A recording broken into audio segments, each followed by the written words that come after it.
고강도 제재 속에서 핵미사일을 개발한 북한의 수수께끼. 4월 4일 뉴욕 유엔 본부에서 유엔 안전보장이사회 아리아 포뮬러 회의가 열렸습니다. 아리아 포뮬러 회의는 안보리 이사국의 요청으로 열리는 비공식 회의로 안보리 공식 의제로 채택되지 않은 주제를 논의하는 자리입니다. 이번 회의는 사이버 안보, 특히 북한의 불법 사이버 활동을 주제로 한미일이 공동 주최했습니다. 한미일은 3월 28일 러시아의 거부권 행사로 유엔 안보리 대북제재위원회 산하 전문가위원회 임기 연장이 무산되자 어떻게든 대북 압박을 이어가겠다는 의지를 보여주려 한 것 같습니다. 회의에서 미국과 한국 대표는 북한이 사이버 불법 활동을 했다고 주장했습니다. 그러나 이들은 북한의 사이버 불법 활동에 관한 근거와 자료를 제시하지 못했고 같이 참석한 중국과 러시아 대표들도 명확한 증거가 없다고 지적했습니다. 한편 회의에서는 북한이 핵과 미사일 기술을 해킹하려 했다는 흥미로운 주장이 나왔습니다. 황준국 유엔 주재 한국 대사는 전문가위원회 보고서에 따르면 북한 해커들은 유럽의 항공 우주 회사부터 러시아의 위성통신 회사까지 해킹해 대량 파괴 무기 및 미사일의 설계도와 청사진을 포함한 민감한 정보를 입수하려고 시도했다라고 주장했습니다. 지난해에도 이와 비슷한 주장들이 있었습니다. 2023년 8월 7일 로이터 통신은 북한 해커 집단이 러시아 주요 미사일 개발 업체의 방화벽을 비밀리에 뚫는 데 성공했다고 보도했습니다. 미국 사이버 보안 기업 센티넬1은 북한 연계 해커 집단이 2021년 말부터 5개월 이상 러시아의 NPO 마신 노스트로이에니아 산하 로켓 설계 부서에 침투했다고 밝혔습니다.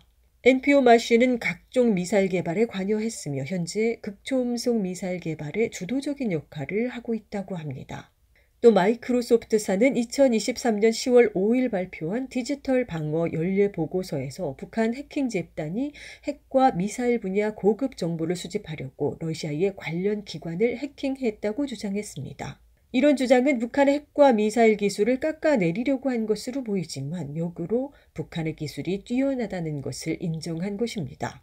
북한의 기술이 뛰어나지 않다면 기술 출처에 관해서도 관심을 가질 필요가 없습니다. 한미 전문가들의 분석대로 북한 미사일을 종이로 만들었다면 누가 기술 출처를 궁금해할까요?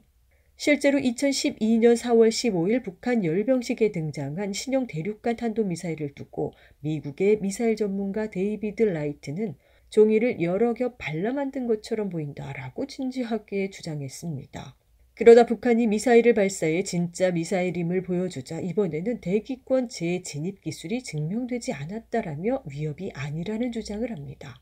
이처럼 북한의 무기 기술이 미국에 위협이 되지 않는다는 미국의 주장대로면 해킹을 통해 기술을 입수했는지 여부에 관심을 가질 이유도 없습니다. 그러나 북한은 외부에서 더 이상 덮고 숨길 수 없을 정도로 앞선 무기 기술을 계속 보여주었습니다. 북한은 미국도 개발하지 못한 극초음속 미사일을 벌써 3종이나 공개했으며 러시아만 보유했다던 핵무인 수중 공격정도 벌써 여러 종류를 공개했습니다. 또 다른 나라에는 없는 초대형 방사포, 세계 최대 차량 이동식 대륙간 탄도미사일 등도 실전 배치를 끝냈습니다. 무기 선진국에만 있는 잠수함 발사 탄도미사일, 액체 연료 앰플 미사일, 차세대 전차, 무인기 등도 속속 공개했습니다. 이렇게 나날이 발전하는 북한의 무기 기술을 더는 무시할 수가 없게 되었습니다.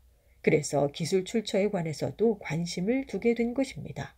북한의 핵미사일 기술은 어디서 왔을까? 또 북한이 해킹했다는 주장은 누구도 북한의 핵과 미사일 기술을 주지 않았다는 것을 인정한 것이기도 합니다. 물론 한미의 주장은 북한의 해킹 범죄를 강조하려는 것입니다. 그런데 이것을 강조하면 할수록 다른 나라가 북한에 기술을 주지 않았다는 것이 부각됩니다. 만약 다른 나라가 기술을 주었다면 북한이 굳이 해킹으로 기술을 탈취할 필요가 없을 것입니다. 그동안 한미는 러시아가 북한에 미사일 기술을 주었다고 주장했는데 그렇다면 굳이 북한이 러시아의 NPO 마쉬를 해킹할 필요가 있을까요? 핵과 미사일은 전략 무기이기 때문에 원래 세계 어느 나라도 그에 관한 기술을 다른 나라에 주지 않습니다.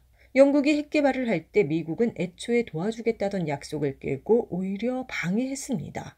이후 프랑스가 핵 개발을 할 때는 미국과 영국이 국제사회를 동원해서 프랑스를 방해했습니다.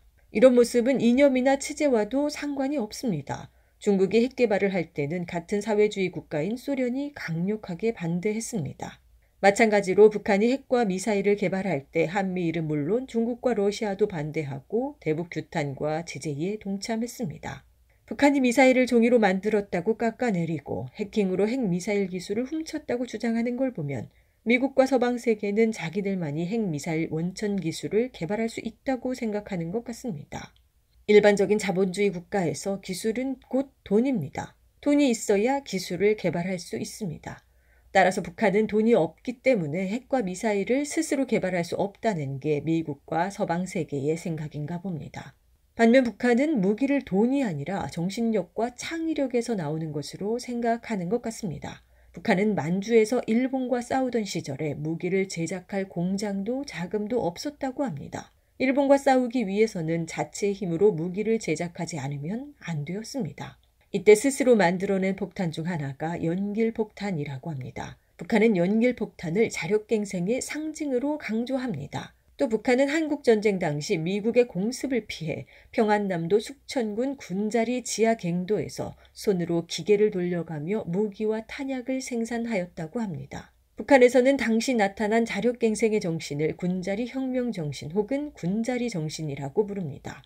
이런 것들을 바탕으로 북한은 모든 기술을 스스로 개발하는 자력갱생, 기술 국산화가 전통으로 자리 잡은 것 같습니다. 현재도 북한은 나라에서 가장 우수한 인재들을 핵과 미사일을 개발하는 곳으로 배치한다고 합니다. 2017년 12월 23일 조선일보는 북한 전역에 있는 영재 교육기관인 제1중학교에서부터 핵미사일을 개발할 학생들을 양성한다면서 이들은 집안 배경과 상관없이 전국에서 오로지 실력으로만 선발하며 이들이 있어서 고강도 대북 제재 속에서도 핵미사일 기술이 계속 발전할 수 있다고 분석했습니다. 북한이 어떻게 그 상상을 초월하는 중국과 러시아도 동참했던 제재와 봉쇄 속에서 핵과 미사일을 만들었을까요?